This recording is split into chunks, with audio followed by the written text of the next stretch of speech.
மிகச்சிறந்த நண்பர்களே, இன்றைக்கு ஒரு மகிழ்ச்சிகரமான நாள். அனைவரும் ஒன்றாக கூடியிருக்கக்கூடிய நாள். காரணம், ரஞ்சித்தோட பிறந்த நாள். ஆல் இந்தியா பிரஸ் கிளப்பினுடைய நிறுவன தலைவர் ரஞ்சித் அவர்களுடைய சிறப்பான பிறந்த நாள் விழா இப்பொழுது கொண்டாடப்பட்டது. கொண்டாடி கொண்டிருக்கிறோம். எல்லோரும் மகிழ்ச்சிகரமாக உங்களுடைய பலத்த கருவறையை தெரிவிக்குமாறு கேட்டுக்கொள்கிறேன். ரஞ்சித் பிறந்த நாளுக்கு உங்களுடைய பலத்த கருவறையை மீண்டும் தொடர்ச்சியாக உங்கள் கைத்தட்டலை தருமாறு கேட்டுக்கொள்கிறேன். அதற்கு காரணம், நான் தொடர்ச்சியாக ரஞ்சித் பிறந்தநாள் விழா நிகழ்ச்சியிலே கலந்து கொண்டிருக்கிறேன். எல்லா பிறந்தநாள் விழா நிகழ்ச்சியிலும் நான் கலந்து கொள்வது கிடையாது. ரஞ்சித் பிறந்தநாள் விழா நிகழ்ச்சியிலே ஏன் கலந்து கொள்கிறேன் என்று சொன்னால், ரஞ்சித் ஒரு மனிதனையே பற்றாளர்.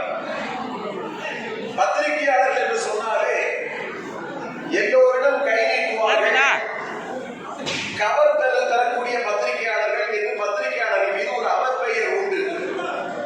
அதை ஒட்டுமொத்தமாக மாற்றி காட்டி என்ன கொடுப்பான், எதை கொடுப்பான் என்று அவர்கள் இன்னும் முன்னே இன்னும் கொடுப்பான், போதாது என்று சொன்னால் தன்னை கொடுக்கக்கூடிய இடத்திலே இருக்கக்கூடிய ரஞ்சித்துக்கு பிறந்த நாள். அதுவும் குறிப்பா பார்த்தீங்கன்னா, நான் பார்க்கிறேன், ஒவ்வொரு வருடமும் பார்க்கிறேன், இந்த நலத்திட்ட உதவிகளை ஏதோ அரசாங்கம் கொடுப்பதாக நீங்கள் கருத வேண்டாம். ரஞ்சித் பிறந்த நாளிலே ரஞ்சித் அவர்கள் உழைத்த பணத்தில், வருடம் முழுக்க உழைத்த பணத்தில் இன்றைக்கு அவர் உங்களுக்கு வழங்குகிறார் என்பதை காட்டிலும் வாரி வழங்குகிறார். இப்படிப்பட்ட நல்ல உள்ளங்கள் பொதுவாக நானும் அரசியல்வாதி தான். நானும் 45 ஆண்டு காலமாக அரசியலில் இருக்கிறேன், பத்திரிகையாளராகவும் இருக்கிறேன்.